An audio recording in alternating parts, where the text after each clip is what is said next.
Hey everybody, hopefully you're having a good day. My name's Andy, my channel's Finding Value.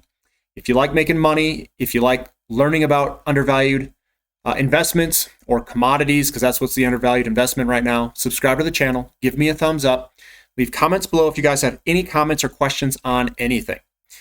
I'm going to talk about the silver squeeze and if Friday, that large down day, did any damage to the charts. And I know people like to look at things from a very short-term perspective. I'm going to back up, look at the long-term perspective, look at some ratios to see what silver's doing in relationship to gold and some of these other precious metals. So let's jump in. Let's see if there's any technical damage to the charts Friday.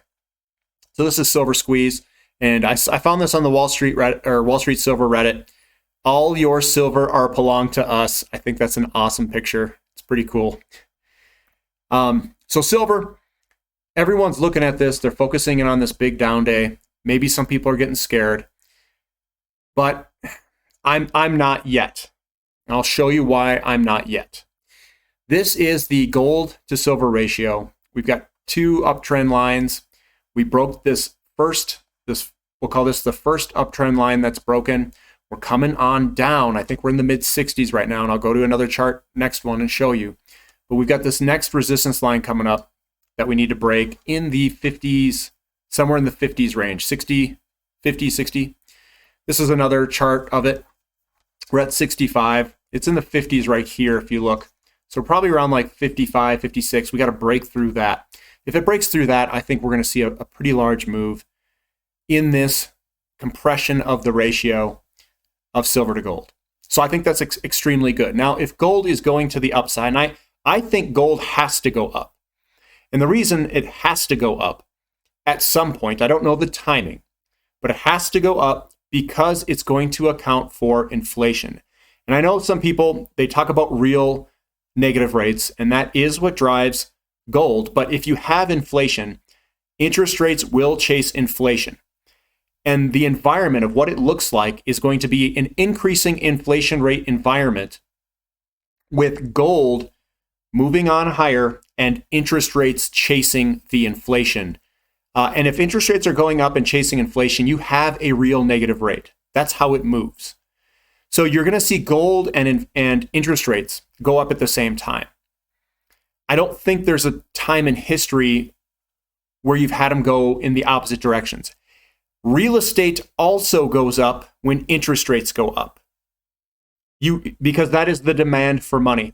And if the Federal Reserve, if they're going to hold interest rates down and let inflation run, you're going to get larger and larger real negative rates, which means gold, silver, and all the other commodities are going to go much, much, much higher. Now here's zoomed in a little bit more on a silver chart. I know there's a lot of lines going through. I was just drawing trend lines everywhere. You can see a trend line through here that it kind of bounced and hit.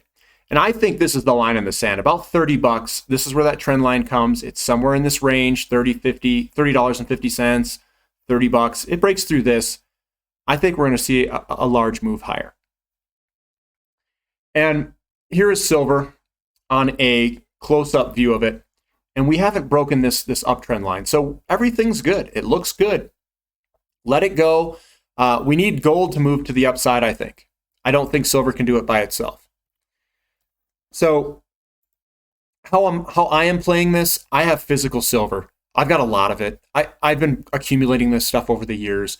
When the ratios were extremely cheap in 2018, 2019, 2020, if people were selling it, I was buying it. I view these things as stores of value. And I also look at the bullion. I look at certain things with the value to society. What value does it have to society? And if the value is extremely high, silver is in this microphone. It's in my computer that I have in front of me right here. It's in the monitors. It's in everything. The value to society is quite high. I don't know what the break-even point is if silver were to go way higher, where people would really start pulling back the demand, or what alternatives there are to silver if we had to replace it in the designs of a lot of this stuff. But silver has incredible value. It is a store of value and has proven that over thousands of years. So one of the tactics, and I've talked about the tactics today in ratio investing and swapping metals back and forth. I implement that into my, I'd say, investing. It's one of my areas that I invest in is ratio investing, swapping metals back and forth, because it is one of 3 ways to store value: fine art, real estate, precious metals. Those are the 3 things that preserve wealth over time. And I can grow my wealth by doing ratio swaps and getting more and more ounces in my portfolio. Hopefully you guys enjoyed those videos, and hopefully you enjoyed this video. If you did, give me a thumbs up. Subscribe to the channel if you haven't subscribed already. Leave comments below if you guys have any questions on anything. I'll answer them, maybe even in video format like this, to help you guys out. And we are in this together to ride this commodity bull market to the upside. Thank you for listening. This is Finding Value.